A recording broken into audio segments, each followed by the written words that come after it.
Hello guys, আসসালামু আলাইকুম। কেমন আছেন সবাই? আশা করি সকলেই অনেক ভালো আছেন। আপনারা দেখতে পাচ্ছেন কিছুদিন আগে আমি এটা পোস্ট করেছিলাম যে লাকড়ির চুলা। এটা ছিল একটা সিমেন্টের চুলা, নরমাল কাঠে লাকড়ির চুলা। তো এটাকে আমরা ম্যাজিক চুলায় রূপান্তরিত করছি।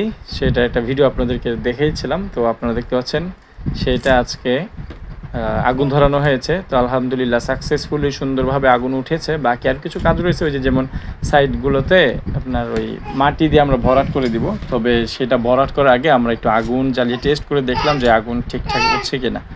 তো আপনারা দেখছেন যে আলহামদুলিল্লাহ খুব সুন্দর দাউ দাউ করে আগুন উঠছে অল্প কিছু লাকড়িতে। এটাতে আপনার সুবিধা হচ্ছে অল্প লাকড়ি লাগবে, পরেছে আপনার গায়ে তাপ লাগবে কম, কিন্তু রান্না করতে যে হাঁড়ি পাতিল সেখানে তাপ লাগবে খুব, অল্প আগুনে খুব তাপ লাগবে, খুব দ্রুত রান্না করতে পারবেন। আর সেই সাথে হচ্ছে আগুন ধরার পরে আর কোনো ধোঁয়া নেই, কালি উঠবে আর কিন্তু কোনো ধোঁয়া উঠবে না। আর এই দেখতে পাচ্ছেন এটা হচ্ছে লাকড়ির চুলা, এটাকে বলা হয় ম্যাজিক চুলা। তো আপনারা কেউ নিজের ঘরে যে মাটির চুলা বা সিমেন্টের চুলা আছে সেটাকে যদি আপনারা এরকম ম্যাজিক চুলা করতে চান, সরাসরি আমার সাথে যোগাযোগ করতে পারেন, অথবা স্ক্রিনে ফোন নাম্বার দেওয়া আছে, যোগাযোগ করতে পারেন, অথবা আমাকে ইনবক্স করতে পারেন।